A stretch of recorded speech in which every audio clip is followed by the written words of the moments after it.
चलिए तो बात करते हैं क्लासिफिकेशन ऑफ एंथैल्पी की। तो जब क्लासिफिकेशन ऑफ एंथैल्पी की बात की जाती है तो यहाँ पे दो कंडीशंस आते हैं। एक दैट इज स्टैंडर्ड कंडीशन,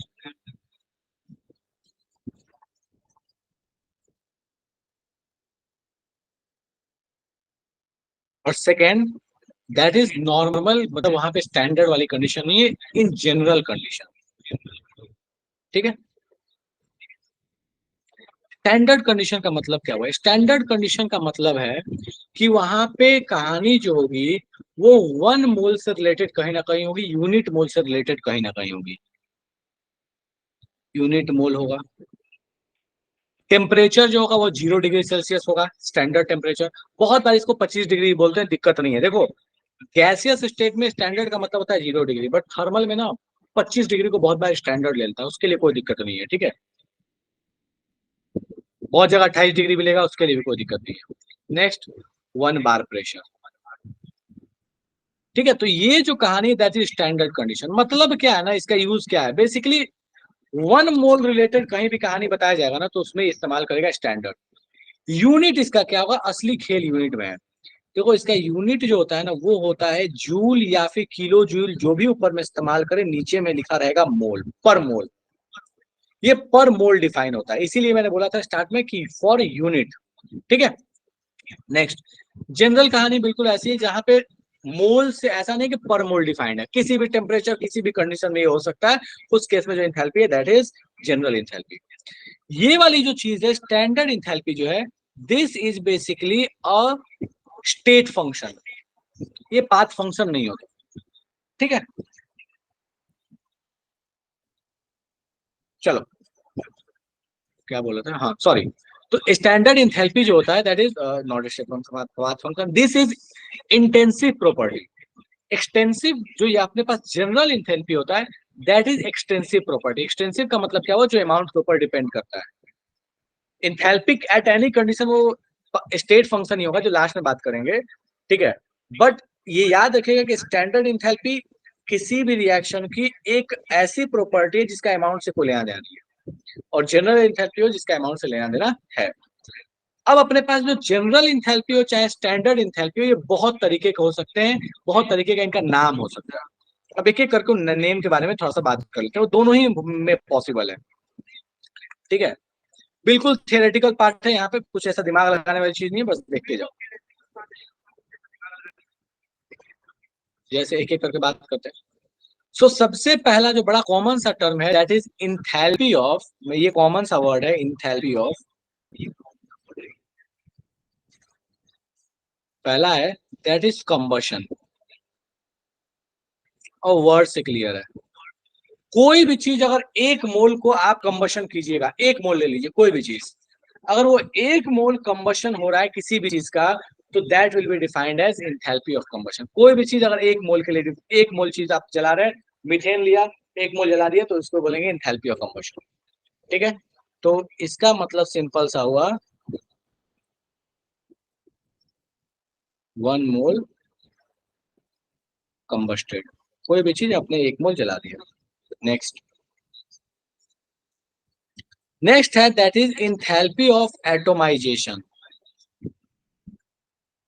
कहता है आपने कोई भी चीज लिया, उसके सारे बॉन्ड वॉन्ड तोड़ के, आपने कोई भी चीज एक मोल लिया, उसके सारे बॉन्ड वॉन्ड तोड़ के उसको गैसियस एटम बना लिया।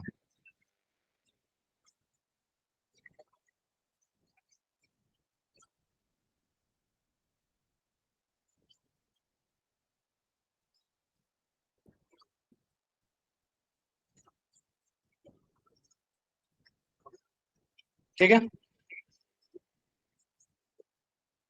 इन टाइप्स ऑफ इंथैल्पी चल रही है बेटा। ठीक है, टाइप्स ऑफ इंथैल्पी बात करें क्लासिफिकेशन पे। नेक्स्ट कहता है इंथैल्पी ऑफ फॉर्मेशन, ये बड़ा इंपॉर्टेंट है। ठीक है, फॉर्मेशन। अब सबसे इंपॉर्टेंट ये क्यों है?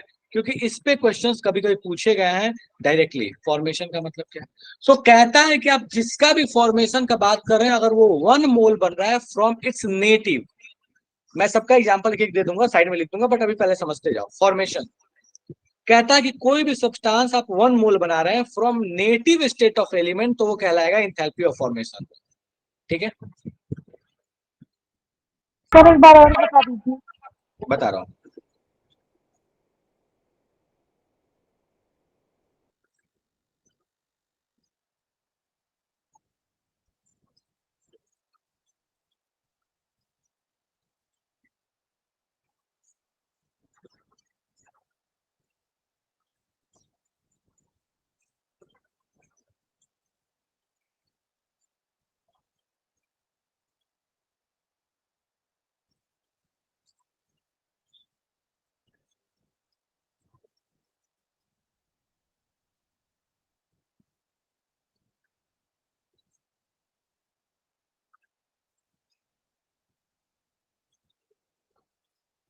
देखो, अगर 1 मोल अमोनिया बनने में जो भी इंथैल्पी एसोसिएटेड होगी, अगर इंथैल्पी अपने पास जो एसोसिएटेड हो, चाहे वो एंडोथर्मिक हो, एक्सोथर्मिक हो, वॉट एवर, कुछ भी हो, जो आपने हीट दिया या जो निकला उससे मतलब नहीं है।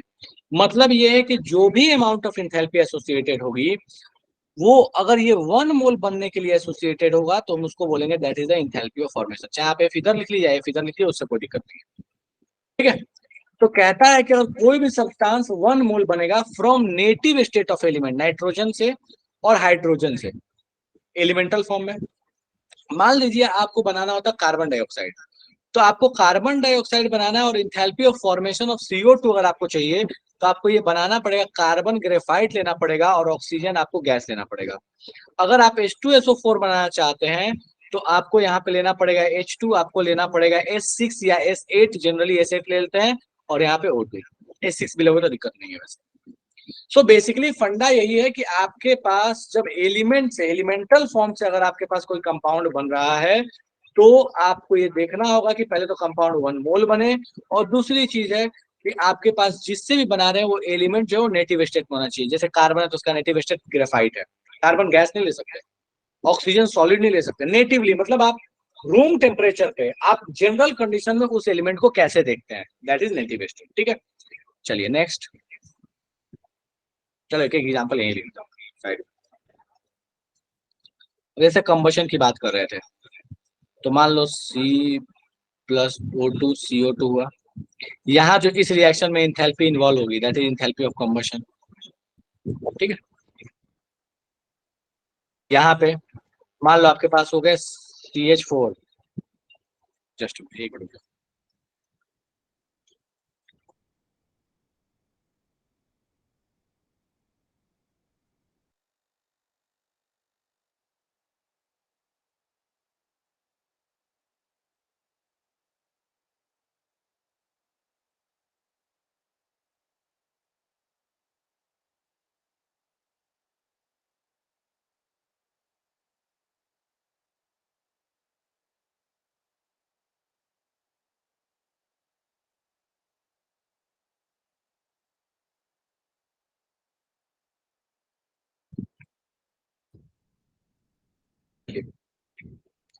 तो अपने पास कहता है कि आपके पास जैसे CH4 है, CH4 को आपने क्या किया, ब्रेक करके 4 बना लिया हाइड्रोजन एटम और 1 बना लिया कार्बन एटम, ये भी गैस में और ये भी गैस में। तो यहाँ पे जो इंथैल्पी एसोसिएटेड होगी, जो यहाँ डेल्टा इंथैल्पी एसोसिएटेड होगी, उसको बोलेंगे इंथैल्पी ऑफ एटमाइजेशन। ठीक है, उसी तरह से एलिमेंटल फॉर्म से बना तो इंथैल्पी ऑफ फॉर्मेशन। इसी तरीके से और भी इंथैल्पीज हैं जो बहुत इंपॉर्टेंट तो नहीं है, बट एक एक करके बात कर लेते हैं। जैसे इंथैल्पी ऑफ सॉल्वेशन, सॉल्वेशन में क्या होगा, तो मान लीजिए आपने कोई चीज लिया, उसको किसी सॉल्वेंट में डाल दिया, तो जो वहाँ enthalpy associated, that is enthalpy of solvation. Second है, इसके बाद नेक्स्ट है, दैट इज लैटिस इंथैल्पी। जब कभी भी कोई लैटिस बन रहा है, लैटिस का मतलब आयनिक क्रिस्टल, मोटे मोटे तौर पे समझ लो, जरूरी नहीं है आयनिक, कोवेलेंट भी होता है, बट जनरली हम मान के चलते हैं आयनिक। तो जब आयनिक क्रिस्टल आपके पास बनता होगा, तो वहां जो इंथैल्पी एसोसिएटेड है, that is known as lattice enthalpy. ठीक है, 1 मोल होना चाहिए। Next, enthalpy of neutralisation. कहता है कि जब आपके पास किसी रिएक्शन में 1 मोल वाटर बने एसिड बेस रिएक्शन होके,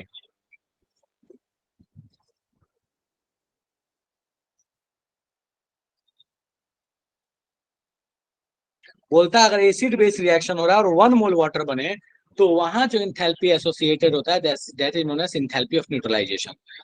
generally for strong acid plus strong base, इस केस में माना जाता है कि इंथैल्पी ऑफ न्यूट्रलाइजेशन जो होता है ये होता है -57 kilo joule.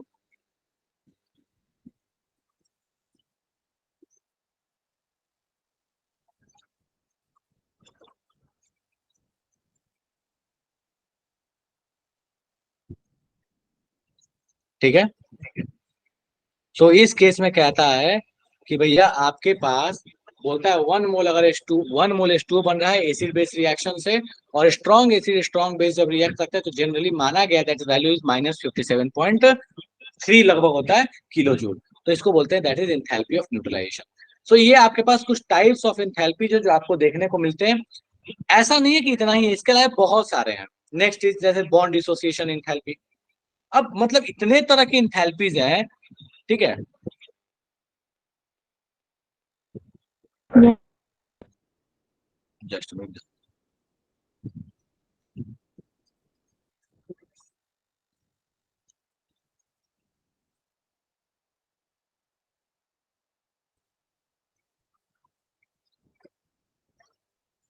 Bond dissociation enthalpy. अब ये कहता है कि आप 1 मोल बॉन्ड को जब तोड़ रहे हैं कहीं पे भी, आपके पास मान लो कि 1 मोल बॉन्ड टूट रहा है, या आसान भाषा में समझो ऐसे में मान लो कि मेरे पास कहीं CH बॉन्ड था, इसको तोड़ के मैंने क्या किया कि C एटम को अलग कर लिया और H एटम को अलग कर लिया। ठीक है, ये दोनों एटम को अलग कर लिया और एटम किस में होंगे, गैसियस स्टेट में होंगे। सो कहता है कि जब इस बॉन्ड को जो तोड़ने में आपको इंथैल्पी लगा, जो हीट लगा होगा, जो एनर्जी लगा होगा, that is bond dissociation enthalpy. ये याद रखिएगा कि अगर CH का बॉन्ड डिसोसिएशन इंथैल्पी मान लीजिए कोई वैल्यू है, तो ऐसा नहीं है कि अगर C डबल बॉन्ड, चलो CH में नहीं वैलिड है, मान लो मैं जैसे लेता हूँ CC का बॉन्ड इंथैल्पी मान लो 100 है, तो ऐसा नहीं है कि C डबल बॉन्ड C हो गया तो 200 हो जाएगा। इस बात का ध्यान रखिएगा, ऐसा नहीं होता। ठीक है, सर एटमाइजेशन भी ऐसे ही होता ना? हाँ एटोमाइजेशन भी ऐसा ही है, बॉन्ड डिसोसिएशन भी ऐसा है, लेकिन दोनों में एक फर्क है। एटोमाइजेशन किसी सॉलिड के लिए भी हो सकता है। आयरन सॉलिड लिया, बोला 1 मोल सॉलिड को 1 मोल गैस बना दिया, वहां भी एटोमाइजेशन होगा, लेकिन वहां बॉन्ड डिसोसिएशन नहीं होगा। तो बेसिकली ऐसे मोटे तौर पे कह लो कि bond dissociation can be atomisation, but सारा एटोमाइजेशन बॉन्ड डिसोसिएशन हो ये जरूरी नहीं। डन है क्या? Yes sir. Yes, sir. तो ये आपके पास कहानी हो गई टाइप्स ऑफ इंथैल्पी। प्रॉपर तरीके से थियरी वाली कहानी है, कुछ भी इसमें नहीं है, टर्म्स बस पकड़ते जाओ, टर्म्स से आप चलते चले जाना। ठीक है, बाकी और कुछ भी नहीं है। स्टिल यहां तक में कोई डाउट है तो पूछो, अपन फिर आगे बात करेंगे। सर ये सॉल्वेशन वाली और बता दो। सॉल्वेशन वाली, मान लो मैंने क्या किया, मैंने कोई चीज लिया, जैसे मान लो NaCl लिया, NaCl को लेकर पानी में डाल दिया, तो पानी में जब डाला तो Na आयंस को क्या करेगा, वाटर मॉलिक्यूल घेरेगा, Cl आयन को भी वाटर मॉलिक्यूल घेरेगा, हाइड्रोजन बॉन्ड वहां पे बन रहा होगा, मोटे मोटे तौर पे ये समझ लो। तो वो जो सॉल्वेट हो रहा है, जब उसका सॉल्यूशन बन रहा है, तो जो मॉलिक्यूल्स में जो अट्रैक्शन आ रहा है, उस समय जो एनर्जी रिलीज हो रही है, उसी एनर्जी को बोलते हैं सॉल्वेशन। क्योंकि वाटर ले लिया तो स्पेसिफिकली बोल देते हैं हाइड्रेशन, अगर जनरल दूसरा सॉल्वेंट लेता तो सॉल्वेशन। चलेगा? Okay sir. देखो डेफिनेशन नहीं लिखवा रहा है क्योंकि ये टर्म्स वाइज सबको समझ में आता है कि atomisation, formation, combustion, lattice, solvation का मतलब क्या होता है। स्टिल अगर कोई टर्म नहीं समझ में आया तो पूछ लो। अब इसके अलावा क्या हो सकता है, इसके अलावा बोल देगा इंथैल्पी ऑफ फ्यूजन। क्या हमको नहीं समझ में आ रहा है, फ्यूजन का मतलब है सॉलिड से लिक्विड बनाना। बोलेगा इंथैल्पी ऑफ वेपराइजेशन मतलब सॉलिड से सॉरी लिक्विड से gas banana. Enthalpy of sublimation मतलब सॉलिड से गैस बना लेना। तो ये टर्म्स मतलब उस प्रोसेस में जो इंथैल्पी इन्वॉल्व है that will be known as given enthalpy. Done है क्या? पढ़े आगे? चलिए बहुत, ये आपके पास कहानी हो गई इंथैल्पी की, टाइप्स ऑफ इंथैल्पी जो आपको देखने को मिलेगा। अब इसमें क्वेश्चंस कैसे बनते हैं उस पे आते हैं, लेकिन उससे पहले ये बीडी बड़ा इंपॉर्टेंट चीज है। सो कहता है कि इंथैल्पी ऑफ रिएक्शन एक टर्म समझना पड़ेगा हमको जो कि इन सबसे थोड़ा हटके है। तो कहता है दैट इज एक टर्म और भी है enthalpy, that is enthalpy of reaction. अब इंथैल्पी ऑफ रिएक्शन क्या है ना, एक ऐसा चीज है जिसमें कोई भी इनमें से इंथैल्पी आ सकता है। वो हो सकता है इंथैल्पी ऑफ एटमाइजेशन हो सकता है, वो इंथैल्पी ऑफ कंबशन हो, कोई भी इंथैल्पी ऑफ रिएक्शन हो सकता है। मतलब कोई एक रिएक्शन में जनरल लिख लो, उसमें जो इंथैल्पी एसोसिएटेड होगा that will be known as enthalpy of reaction. अगर वो रिएक्शन कंबशन होगा तो इंथैल्पी ऑफ कंबशन भी हो सकता है वो। सब्लिमेशन होगा तो इंथैल्पी ऑफ सब्लिमेशन होगा। मतलब इंथैल्पी ऑफ रिएक्शन का मतलब क्या है, किसी भी जनरल रिएक्शन में जो इंथैल्पी इन्वॉल्व होगी, इन एनी जनरल रिएक्शन, किसी भी जनरल रिएक्शन में जो इंथैल्पी इन्वॉल्व होगी that is enthalpy of reaction. कहता क्या है, इसका मतलब कि अगर आपके पास इंथैल्पी ऑफ रिएक्शन निगेटिव है तो उस केस में बोलते हैं कि that is a exothermic reaction. मतलब वहां पे आपको क्या हो रहा है, एनर्जी मिल रहा है, वहां से हीट बाहर निकल रहा है। अगर इंथैल्पी ऑफ रिएक्शन पॉजिटिव है तो हम बोलते हैं that is a endothermic process.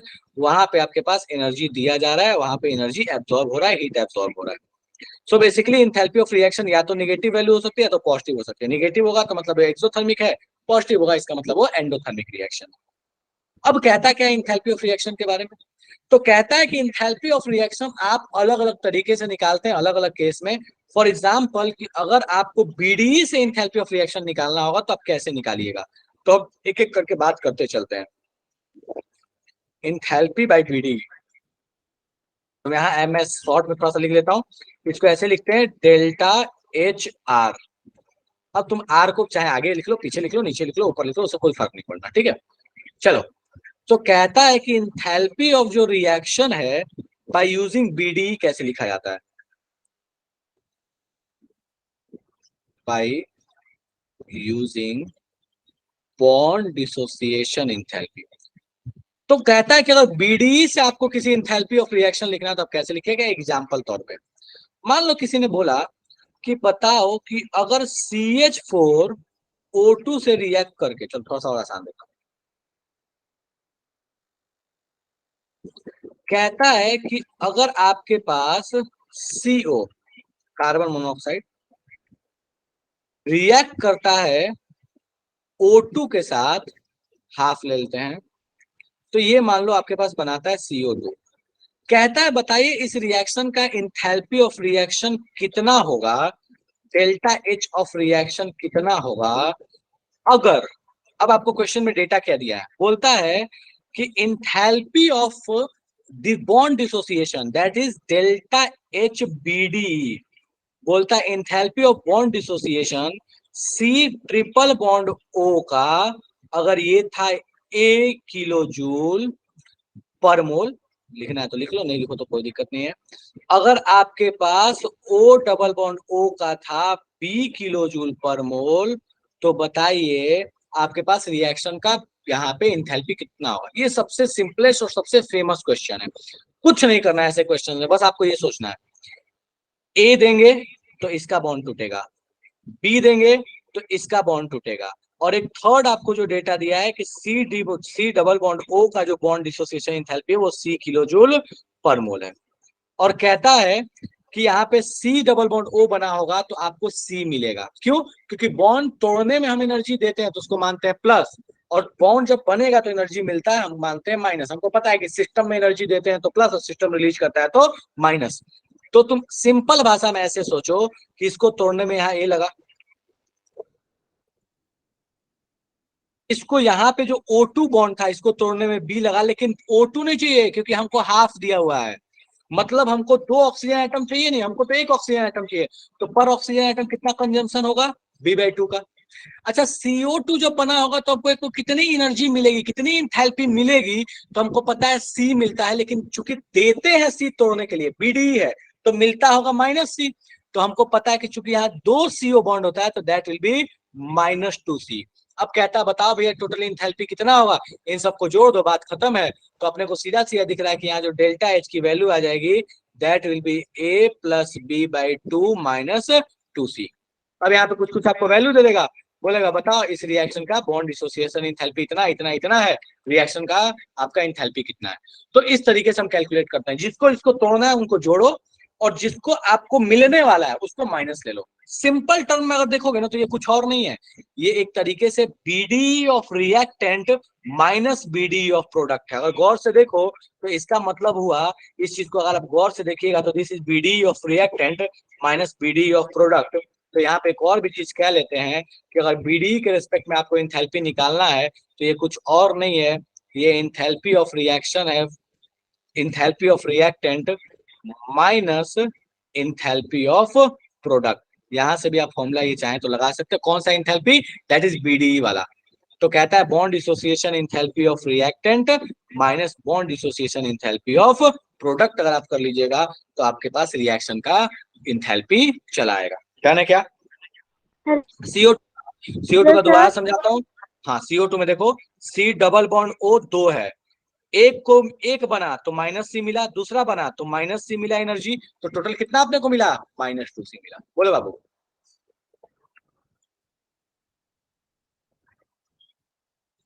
मुझे देख के बता दो यहां तक में कोई दिक्कत है? क्वेश्चंस यहां से भर भर के आते हैं, ये मैं क्लियर कर दे रहा हूं, भर भर के क्वेश्चंस आते हैं। चलो ठीक है, तो मैं क्वेश्चन दे रहा हूं, क्वेश्चन देखते हैं। Just minute.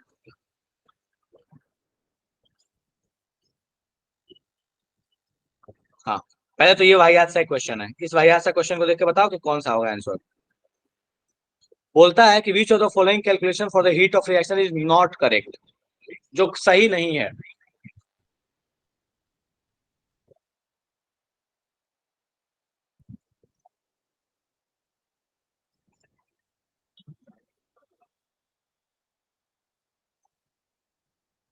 B is BD.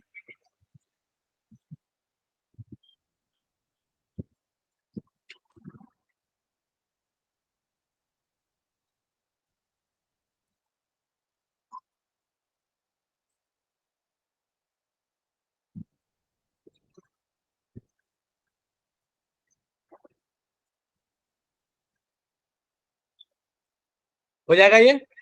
चलो नेक्स्ट, इस क्वेश्चन को देखो।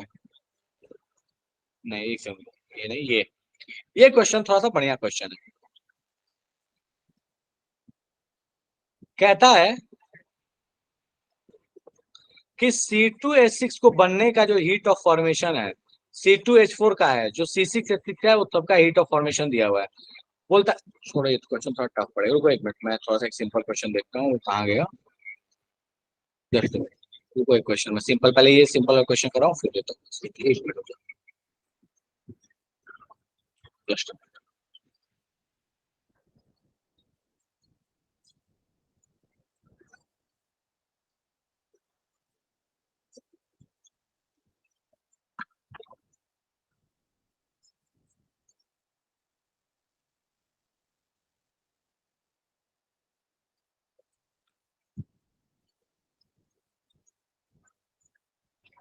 इस क्वेश्चन को करने का ट्राई करो।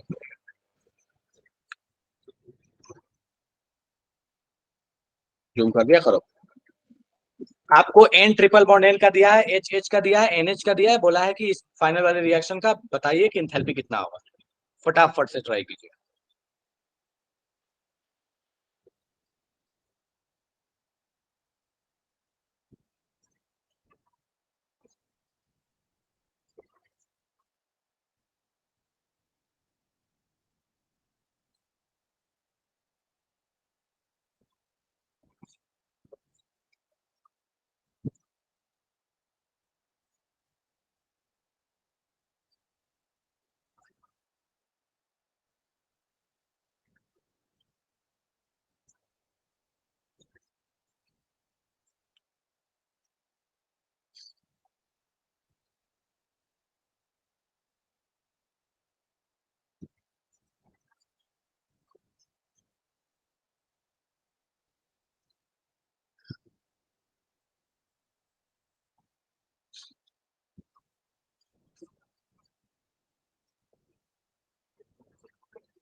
देखते हैं लकी, कैलकुलेशन तो देखना पड़ेगा मुझे, आंसर नहीं याद है, चेक करना पड़ेगा।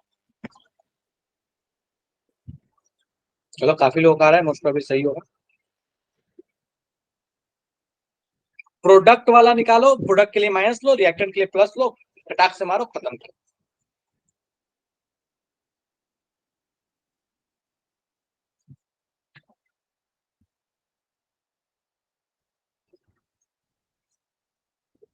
देखते हैं।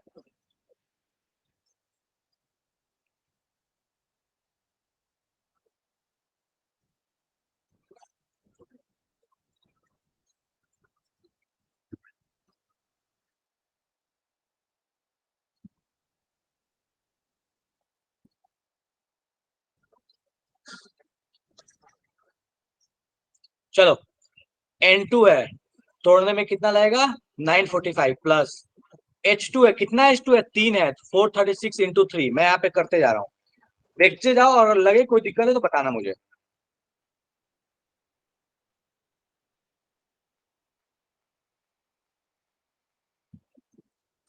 945 प्लस में इसमें हो जाएगा 436 इंटू 3, ठीक है।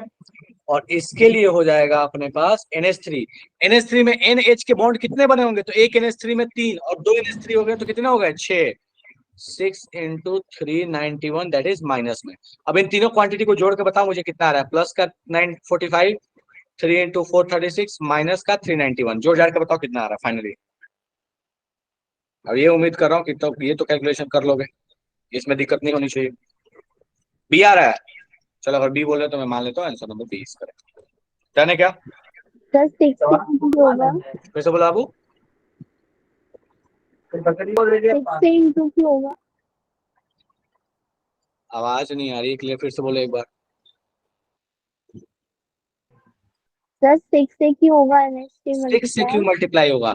एक बात बताओ, एक NH3 का मतलब क्या हुआ? NH3 जो आपके पास स्ट्रक्चर होता है उसमें कितने हाइड्रोजन से बॉन्ड बने होते हैं, 3। और यहाँ पे कितने NH3 मॉलिक्यूल हैं, 2 हैं, तो टोटल N और H के बीच में कितने बॉन्ड हो गए बेटा, 6 हो गए ना। Yes sir. डन है, चलेगा। चलो नेक्स्ट, ये एक और वाहियात सा क्वेश्चन, फटाफट से बताओ। कहता है इसमें से बताइए कौन सा रिप्रेजेंट करता है enthalpy of formation of H2O। H2O का फॉर्मेशन के लिए कौन सा रिएक्शन आपको लगता है कि सही है? इंथैल्पी ऑफ फॉर्मेशन बताना है।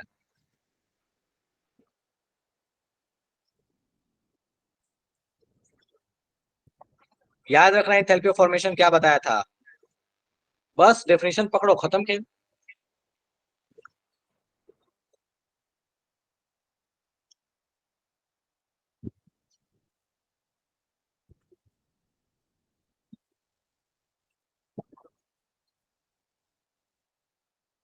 हो जाएगा।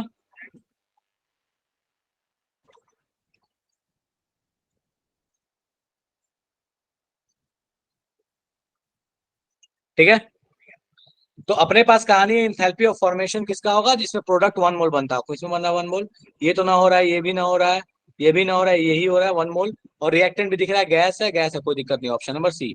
सेकंड देखो, AgCl का इंथैल्पी ऑफ फॉर्मेशन कौन सा सही है, चेक करो जल्दी। AgCl का सेकंड क्वेश्चन,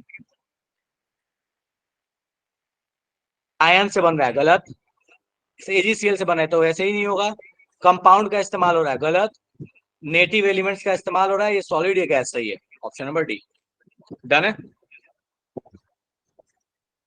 देख लीजिए, अगर कोई लगे डाउट है तो फटाफट से पूछ लो।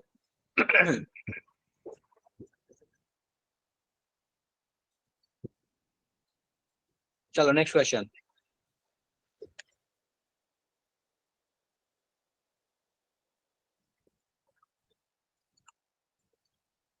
करो, इसको सॉल्व।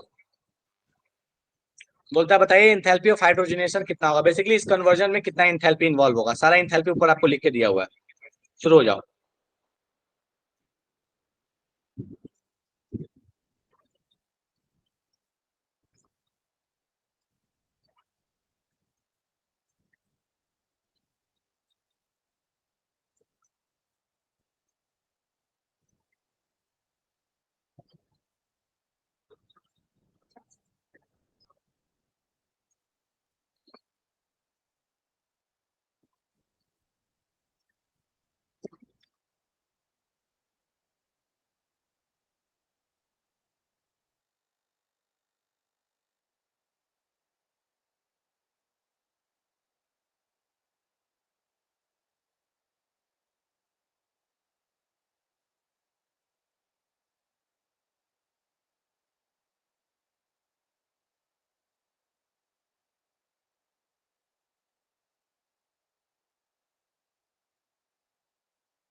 पेपर इजी आता है विवेक, पेपर कहाँ टफ आता है?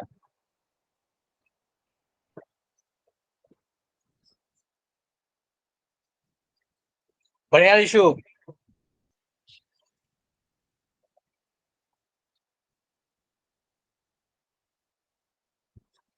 बढ़िया बढ़िया।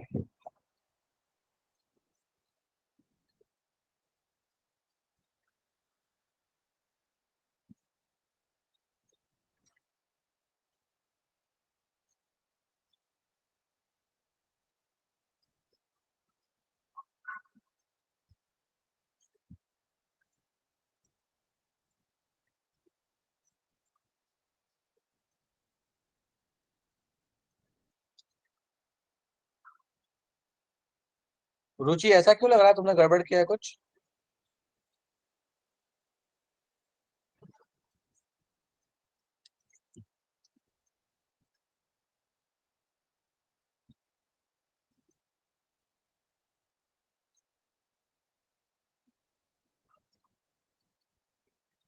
चलो करते हैं शुरू। एच 431, यहाँ दिया 431, अप्रोक्सीमेटली 37 नहीं लिख रहा। C double bond C 606। देखो पॉइंट में क्यों नहीं लिख रहा है, क्योंकि सारे आंसर मुझे दिख रहे हैं कि काफी गैप है और काफी अलग अलग तरह के ऑप्शन है यहाँ पे, तो कोई दिक्कत नहीं है, ठीक है। C double bond C 606 plus में दे रहा हूँ, टूट रहा है। C H 410। अब देखो चाहते ना तो एक तो तरीका है कि सारे सी एच के यहाँ पुट करो, सबका इंथैल्पी डालो, और दूसरा तरीका क्या है ना कि देखो जितना सी एच यहाँ पे टूटने में लगा होगा उतना ही यहाँ मिलने वक्त, यहाँ बनने वक्त मिल गया होगा। तो चाहो तो तुम इसको कैंसल आउट कर लो। तो देखो कितने सी एच है, 1 2 3 4, 1 2 3 4, 4 सी एच को कैंसिल कर दिए, ठीक है। अब अपने पास यहाँ पे कितना सी एच बन रहा है, 2 बन रहा है, तो 2 में कितना मिलेगा अपने को, -410। ये भी मिलेगा -410। सीसी का बॉन्ड एंथैल्पी कितना है, 336, तो यहाँ पे लग गया अपने को माइनस का 336। अब सबको जो जोड़ के देखो कितना आ रहा है, 606 प्लस 431 -410 -410 -336। चेक करके देखिए, आई गेस आंसर जो आना चाहिए वो -120 आना चाहिए, ऑप्शन नंबर बी आना चाहिए। डन है क्या? Yes sir. देख लो एक बार अच्छे से, कोई दिक्कत लगे तो पूछ लो, ठीक है। चलो बढ़िया। तो ये आपके पास कहानी हो गया कि बॉन्ड डिसोसिएशन एंथैल्पी से आप कभी भी किसी रिएक्शन का एंथैल्पी कैसे निकालिएगा। अब नेक्स्ट कहानी क्या है कि आपको 4-5 रिएक्शन दे देगा या 2-3 रिएक्शन दे देगा, उससे तीसरे रिएक्शन का पूछ लेगा, तो उस केस में क्या कहते हैं। सो यहाँ पे एक लॉ है that is known as Hess law का इस्तेमाल, हेस लॉ। अब हेस लॉ क्या कहता है, ये कहता है कि जैसे मैथ्स में आप इक्वेशन लगाते हैं ना, वैसे आपके एंथैल्पी में भी लगेगा और कोई भी स्टेट फंक्शन में लगेगा, ठीक है। Enthalpy is a state function, आगे बात करेंगे इसके बारे में। वो शुरू शुरू इंटेंसिव एक्सटेंसिव के जगह भावनाओं में स्टेट फंक्शन बोला था, वो ध्यान रखना कि वो नहीं है। Enthalpy is always state function, चाहे स्टैंडर्ड चाहे कुछ भी हो। चलो, तो कहता है कि अगर आपके पास कोई रिएक्शन है, मान लो A plus be giving C, इसमें जो इंथैल्पी मान लो एसोसिएटेड है डेल्टा H, उसका वैल्यू है मान लो A। बोलता है C प्लस D है, इसमें जो enthalpy associated C plus D मिलके E बना रहा है, तो यहाँ पे मान लो जो इंथैल्पी एसोसिएटेड है वो मान लो है B। बोलता है बताइए कि अगर आपके पास एक रिएक्शन हो जाए जिसमें आपके पास A प्लस, दोनों को मान लो ऐड किया है, तो अपने पास A प्लस दोनों को ऐड किया, सी सी गया, तो A plus B plus D giving E। बोलता है इसका एंथैल्पी क्या होगा। तो जो काम आपने इधर किया वही काम आपको इधर कर देना, आपको एंथैल्पी मिल जाएगा।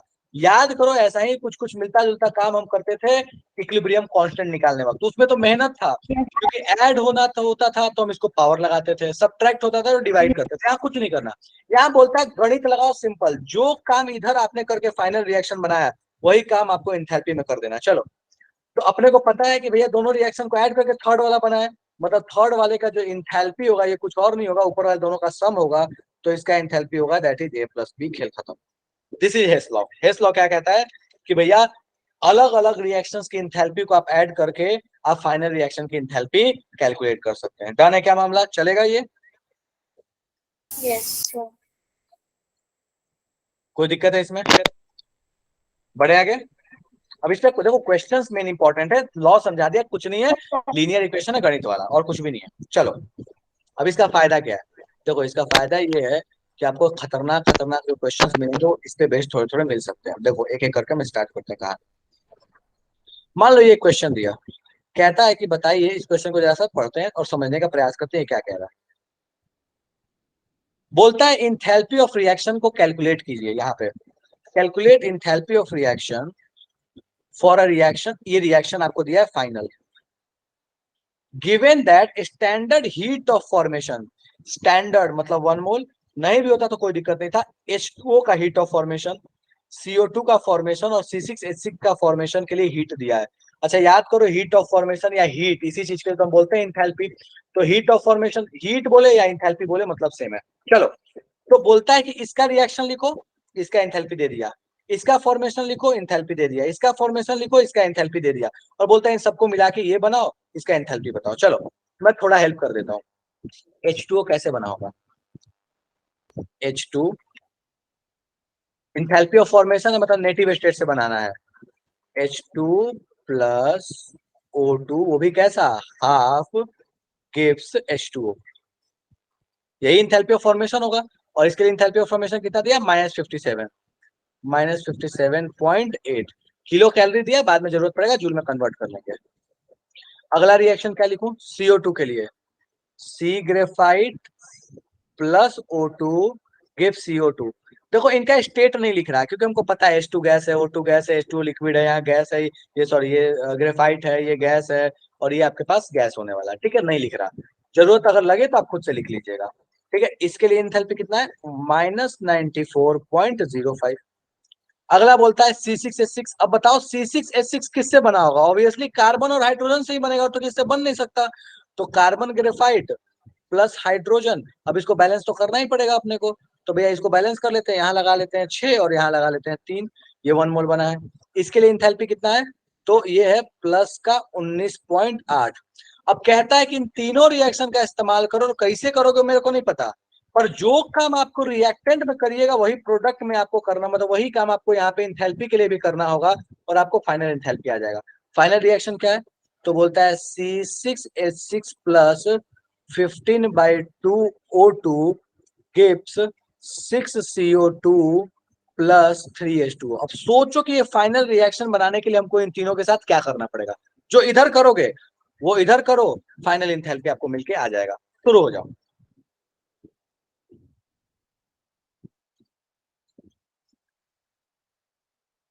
हाँ बिल्कुल, टाइम टाइम है, कोई दिक्कत नहीं है। आराम से 5 मिनट टाइम लो, कोई हड़बड़ी नहीं है। 5 मिनट से ज्यादा लगे तो लगे, क्योंकि सबसे अधिक क्वेश्चंस इन्हीं टॉपिक के आसपास से आए हैं केमिस्ट्री में।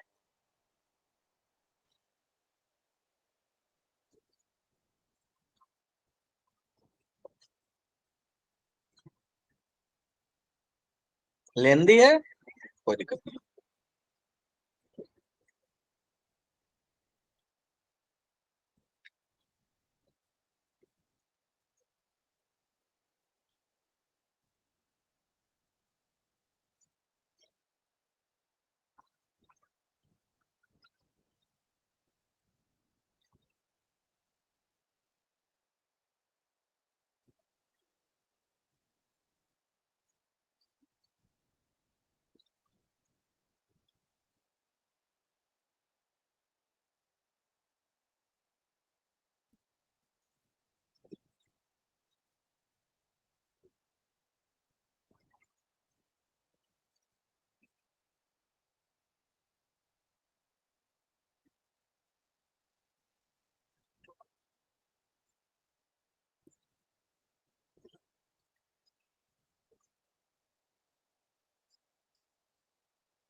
देखते हैं इशू, देखते हैं रुचि।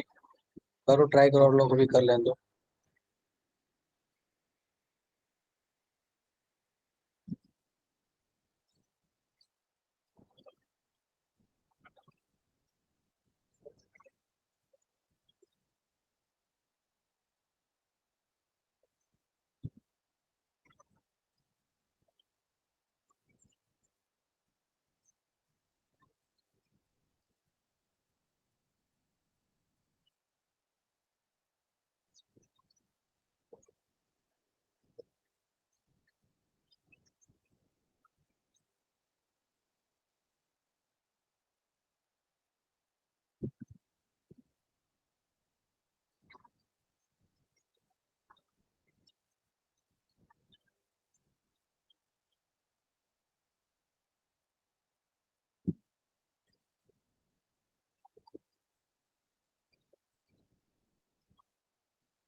होने दो सारे लोगों को, और भी टाइम दे रहा हूँ मैं थोड़ा सा।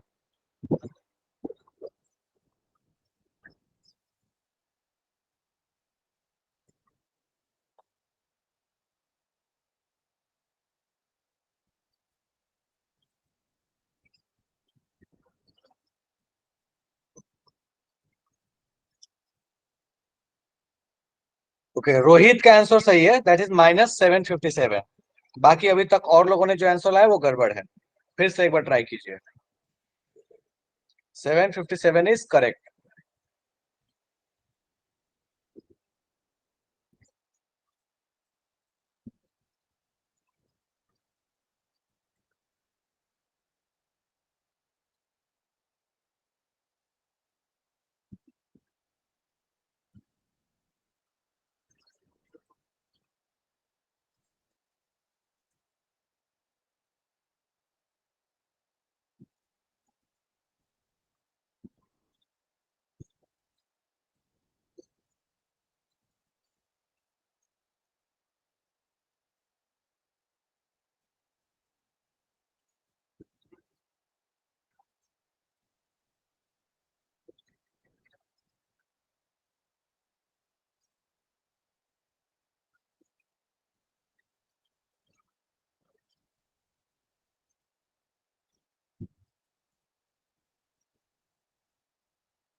चलो सॉल्व कराऊं मैं, थोड़ा सा हेल्प करता हूँ, ध्यान दो यहाँ पे। देखो मैं सोचने का तरीका थोड़ा सा हेल्प करता हूँ, बाकी तुम कर लोगे खुद से भी, कोई दिक्कत नहीं है। मुझे यहाँ 6 CO2 दिख रहा है, मुझे यहाँ CO2 दिख रहा है, और कहीं CO2 नहीं है। तो ये 6 देखते ही समझ में आ गया होगा कि भैया इस पूरे को तो 6 से मल्टीप्लाई करना ही पड़ेगा, मतलब ये तो 6 से मल्टीप्लाई होगा, कोई डाउट नहीं है। एक का तो मामला सेटल हो गया। चलो आगे आते हैं। मुझे दिख रहा है इस पूरे कहानी में कहीं H2O नहीं है इसके अलावे, ऊपर में ये 3H2O चाहिए हमको। मतलब ये भी समझ में आ रहा है कि मुझे इसको मल्टीप्लाई करना पड़ेगा 3 से, तभी 3H2O बनेगा, और तो कोई दूसरी पॉसिबिलिटी है नहीं। मुझे दिख रहा है कि यहाँ पे C6 जो है वो अपने पास एक ही मोल है, तो यहाँ पे एक है। लेकिन अपने पास ये प्रोडक्ट साइड है और ये रिएक्टेंट साइड है। प्रोडक्ट को रिएक्टेंट साइड भेजना है, राइट से लेफ्ट भेजना है, तो एक ही तरीका है कि भैया इसको मल्टीप्लाई कर दो -1 से। -1 से जैसे मल्टीप्लाई करोगे तो अपने को पता है कि माइनस से मल्टीप्लाई होके राइट साइड वाला लेफ्ट, लेफ्ट साइड वाला राइट हो जाएगा। तो इसको मल्टीप्लाई कर देंगे -1 से। अब जैसे ही ये काम करोगे आपके पास इन तीनों में आपको क्या हो जाएगा, ये वाला फाइनल रिएक्शन आपको बन के मिल जाएगा। ये मल्टीप्लाइड बाई 3 यहाँ लिख देते हैं, ये आपको रिएक्शन मिल जाएगा। मतलब यही काम आपको यहाँ इंथैल्पी में करना है, multiplied by 3 multiplied by 6 multiplied by -1 और तीनों को जोड़ देना है, खत्म खेल। हो जाएगा क्या? कोई ऐसा इसको लगता है इससे भी सॉल्व नहीं होगा, समझ में नहीं आया? देख लो एक बार देख लो इसको अच्छे से, लगे कि नहीं हो रहा है तो बताओ मेरे को। सर हो टाइम टेकिंग हो सकता है, मैं इसी से मना नहीं कर रहा, टाइम टेकिंग होगा, थोड़ा लेंदी प्रोसेस है, कोई दिक्कत नहीं है, कोई दिक्कत नहीं, लेंदी है तो टाइम लगेगा लगेगा, सॉल्व तो कर सकते हैं ना। सर ये 15/2 O2 भी तो है। फिर से बोलो। 15/2 O2 भी तो है। तो 15/2 O2 तो देखो ना, O2 तो तुम्हारे पास अपने आप से यहाँ से, इसको 3 से मल्टीप्लाई करो, इसको 6 से मल्टीप्लाई करो, तुमको पता चलेगा इसको 3 इसको 6 से मल्टीप्लाई करके ऐड करोगे तो 15/2 अपने आप बन जाएगा। हो जाएगा, मैं बता दूं, देखो यहाँ से हो 6 जाएगा सर, हो O2, जाएगा। हाँ ठीक है। O2 को मैंने पकड़ा ही नहीं क्योंकि O2 दो जगह यूज हो रहा था ना, तो तुम कैसे उसको डायरेक्टली यूज कर पाते, उससे डायरेक्टली आइडिया नहीं मिलता ना तुमको रिएक्शन का। जो एक जगह हो रहा है उससे रिएक्शन का आइडिया मिल जाता है, दो जगह वाले से रिएक्शन का एग्जैक्ट आइडिया नहीं मिलता। Okay sir. चलो एक एक बच्चों वाला क्वेश्चन लेता हूँ, फिर आगे बात करेंगे। अब ये तो तुमको ऐसे डायरेक्टली सिखा दिया, बट स्टिल तो ये वाला क्वेश्चन हो जाएगा। बोलता है बताइए enthalpy of neutralisation strong acid strong base का कितना होता है। फैक्चुअल क्वेश्चन है, तो पहले बताया था, डन है, -57.3। चलिए नेक्स्ट क्वेश्चन पे आते हैं। अब ये रिएक्शन देखो, ये सोचो जरा इसमें कैसे कराया जाए। कहता है कि इंथैल्पी ऑफ फॉर्मेशन NaCl का, find out the expression for the enthalpy of formation NaCl का बाय यूजिंग ऑल दिस। अच्छा, एंथैल्पी ऑफ फॉर्मेशन का मतलब क्या हुआ कि तुम्हारे पास Na रहा होगा सॉलिड, Cl2 रहा होगा गैस, वो भी कितना रहा होगा, हाफ, इससे क्या बना होगा NaCl, और वही भी NaCl कैसा रहा होगा, सॉलिड। बोलता है कि इस केस में जो डेल्टा H होगा इसकी वैल्यू बताओ कितनी होगी by using all this, SIDEU, इनका इस्तेमाल करना है और आपको बताना है, सारे अलग अलग प्रोसेस के लिए दिया हुआ है यहाँ एंथैल्पी, सबको इस्तेमाल करके बताना है कि इसके लिए डेल्टा H की वैल्यू क्या होगी। शुरू हो जाओ। आंसर तो तुम नहीं दे पाओगे, पर हो जाए तो मुझे बता देना कि हाँ हो गया, फिर मैं लास्ट में लिख दूंगा तो तुम क्रॉस चेक करके देख लेना कि सही है गलत है।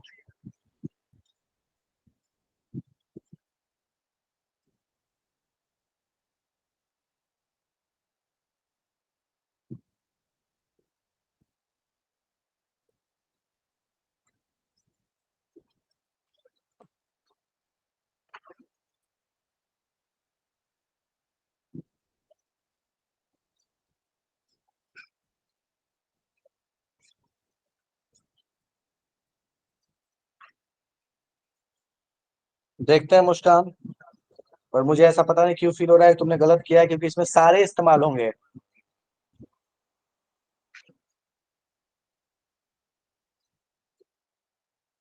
देखो बहुत जगह क्या किया ना, यहाँ पे लिख के भी दे दिया है, SID, ये -E का मतलब क्या है, वहां पे निकल रही है energy, that is -E, enthalpy -E है, रिलीज हो रही है, ये -U है, रिलीज हो रहा है।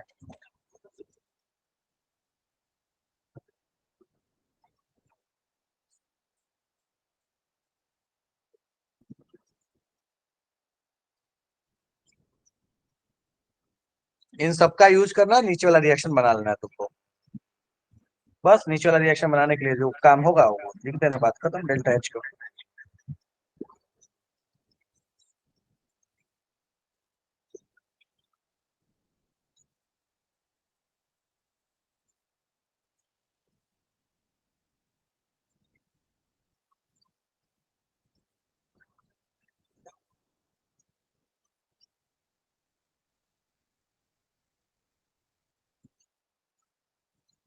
बढ़िया रुचि।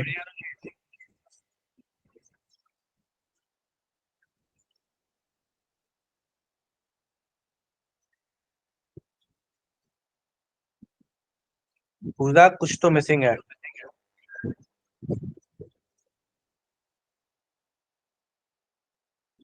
रोहित फिर से चेक करो, कुछ गड़बड़ सा लग रहा है, खास करके डी में।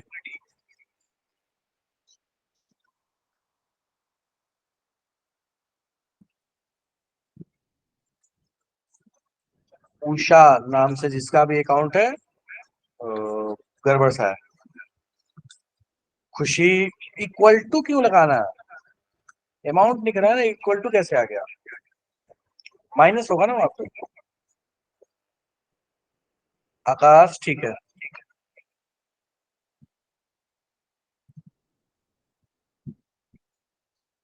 रिशु ठीक है। चलो सॉल्व करते हैं इसको, मुझे नीचे वाला रिएक्शन बनाना है, चेक करते हैं। देखो Na सॉलिड बचाना है और हाफ Cl2 गैस को बचाना है, बाकी सबको उड़ा देना है, और इधर NaCl सॉलिड बचा लेना है। मतलब ये एक बचेगा, अपने पास ये बचेगा, और अपने पास ये बचेगा, सॉरी हाँ ये बचेगा, ठीक है।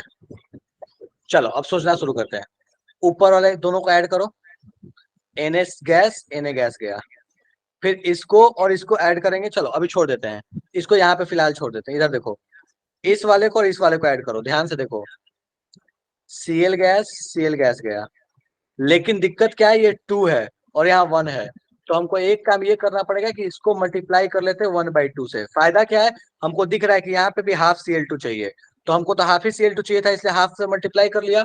अब हाफ से ऐसे मल्टीप्लाई किया तो ये जो 2Cl है वो Cl बन गया, Cl गया। अब ध्यान दो, यहाँ का एक इलेक्ट्रॉन ये जो लिखा था और ये इलेक्ट्रॉन गया, ठीक है, इसको ऐड किया, लास्ट वाले को ऐड किया, तो ये Cl- और ये Cl- गैस भी गया। तो बच क्या गया अपने पास, ध्यान से देखो तो, बचा है Na सॉलिड जिसको बचाना था, ठीक है, उसका ये भी गया, ये भी गया, Na+ गैस भी गया, तो अपने पास बचा हुआ क्या क्या है, जाओ, ये गयो, ये गयो, ये गयो। तो ध्यान से देखो तो अपने पास कौन कौन बचा है, ये बच गया, ये बच गया, और ये बच गया। बाकी सबको हमने ऐड ही किया था, बस यही है कि यहाँ पे -1, बस यहाँ पे क्या किया था, 1/2, माइनस नहीं, सिर्फ 1/2 लिख लेते हैं। तो हमने सबसे ऊपर वाले में कितना है S, दूसरे वाले में कितना हो जाएगा +I, तीसरे वाले में हो जाएगा D/2, चौथे वाले में हो जाएगा -E, पांचवे वाले में हो जाएगा -U। खत्म खेल। तो हम इसको लिख लेते हैं, ऐसे हो जाएगा S+I+D/2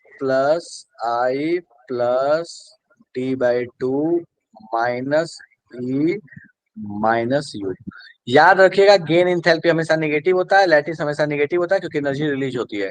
ये और ये पॉजिटिव होता है, क्योंकि यहाँ पे एनर्जी हमको देना पड़ता है। तुम ऐसे भी सोच सकते हो, कोई भी प्रोसेस जिसमें एनर्जी दोगे तो उसके लिए साइन पॉजिटिव आता है इंथैल्पी में, रिलीज होता होगा तो नेगेटिव आता है। डन है क्या ये? सर ये -E कहाँ से देखो आया? यहाँ पे तो तुमको लिख के दिया ना कि that is enthalpy involve in -E। देखो यहाँ पे दिख रहा है ये,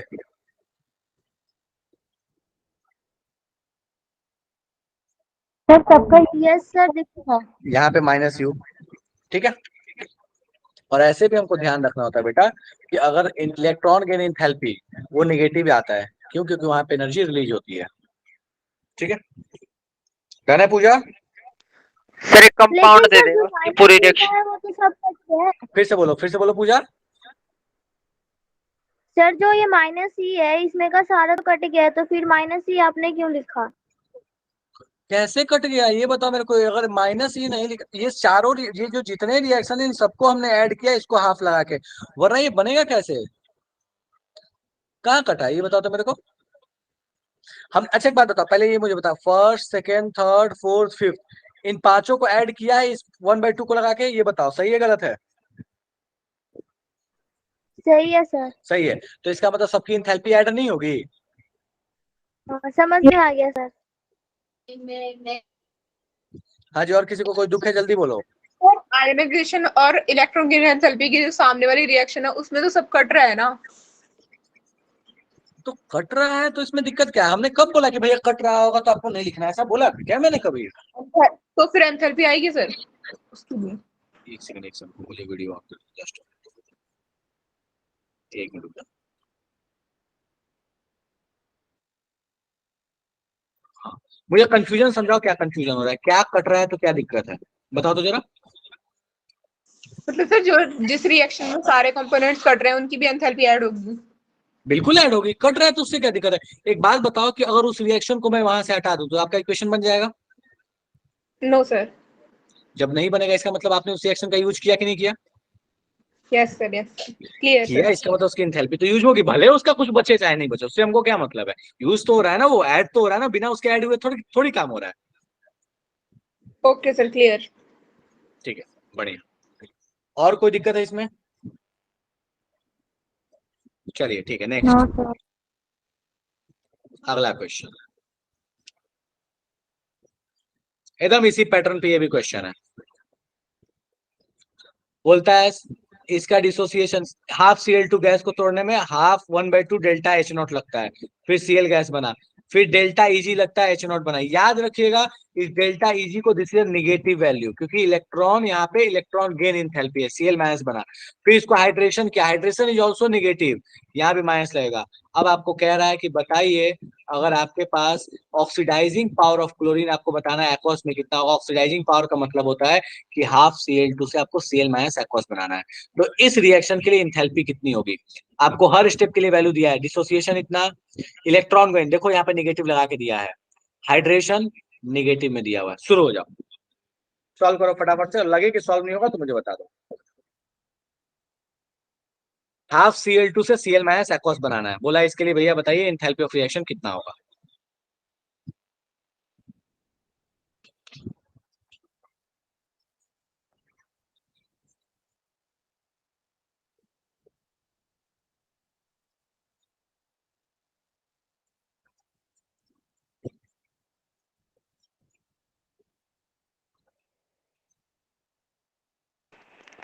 सर एक बार और क्वेश्चन रिपीट करना। कह रहा है कि हाफ Cl2 से Cl माइनस एक्वस बनाना है, तो उसके लिए इंथैल्पी ऑफ रिएक्शन कितनी होगी। पूरा प्रोसेस आपको डिफाइन कर दिया। पहले स्टेप में क्या होता है, हाफ Cl2 कन्वर्ट होता है Cl गैस में, फिर Cl गैस कन्वर्ट होता है Cl माइनस में, Cl माइनस कन्वर्ट होता है Cl माइनस एक्वस में।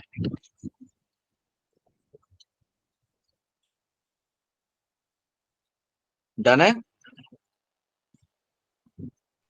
Yes sir. बस शुरू हो जाओ, और क्या, डन है तो बात खत्म।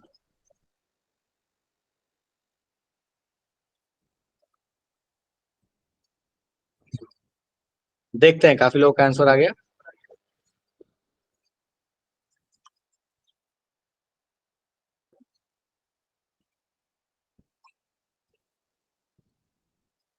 चलो, तो काफी लोग बोल रहे हैं -610, तो ठीक है मान लेते हैं कि आंसर विल बी -610, चलेगा। बढ़े आगे, एक बार देख लो, अगर किसी को लगे दिक्कत है तो पूछो, वरना आगे बढ़ेंगे। चलो नेक्स्ट क्वेश्चन। इसमें से बताओ कौन सा इंथैल्पी ऑफ कंबशन है, जरा चेक करो तो। प्यारा सा क्वेश्चन है, एकदम मासूम सा क्वेश्चन है। बोलता है इंथैल्पी ऑफ कंबशन किसको कंसीडर किया जा सकता है, कौन से वाले रिएक्शन को।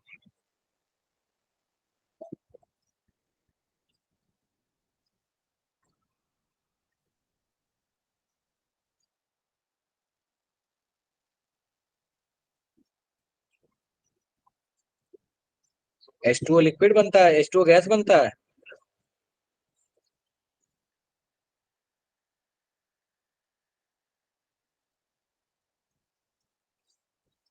जल्दी चेक करो फटाफट।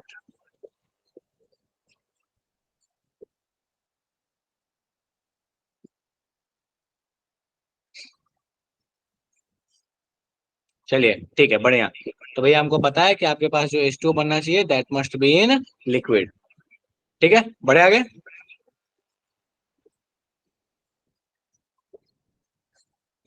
Next question. इस क्वेश्चन बताइए एंथैल्पी ऑफ I2 और Cl2 के रिएक्शन में ICl अगर आपको गैस बनाना है तो बोलता है बताइए एंथैल्पी ऑफ रिएक्शन क्या होगा। कहानी क्या है यहाँ ध्यान देना। बोलता है I2 सॉलिड और Cl2 गैस को रिएक्ट करा के ICl गैस बनाना है। मतलब आपको बनाना क्या है, ये बनाना है by using this and this, इसको और इसको यूज करके ये बनाना है। शुरू हो जाओ। बस मुझे ना ये बता दो कि इन चारों इंथैल्पी को, अगर मैं मान लो चारों रिएक्शन को मान लूं, ये फर्स्ट सेकेंड, थर्ड और फोर्थ।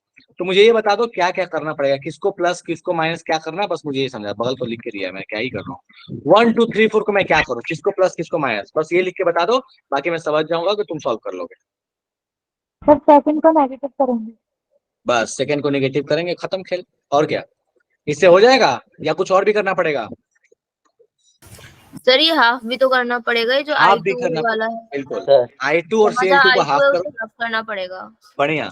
तो आपको दो काम करना पड़ेगा, इस वाले को हाफ उड़ाओगे, इस वाले को हाफ उड़ाओगे, इस वाले को -1 करोगे और सबको जोड़ दोगे। अच्छा, इस वाले को हाफ करोगे तो इस वाले को भी आप ऑब्वियसली आपको हाफ करना पड़ेगा। तो ये फर्स्ट वाला, थर्ड वाला, फोर्थ वाले को हाफ करोगे, सेकेंड वाले को आप क्या करोगे, -1 करोगे, आपका रिएक्शन बनके तैयार है। डन है क्या? Yes sir. चलिए ठीक है, बढ़िया हो जाएगा। चलो आराम से घर पे ट्राई कर लेते फिर, ठीक है। चलो ठीक है फिर, तो अभी की सभा अपन यहीं पे विराम लगाएंगे, इसके आगे कंटिन्यू करेंगे अगले क्लास में। बाकी उम्मीद है कि यहाँ तक चीजें समझ में आ गई होंगी, नहीं आई हो तो अगले क्लास में मुझे बता देना, अपन बात करेंगे। अगले क्लास में थोड़ा सा प्रीवियस ईयर क्वेश्चंस कर लेंगे और फिर आगे बात करेंगे, ठीक है। Okay sir. Bye. Okay bye sir.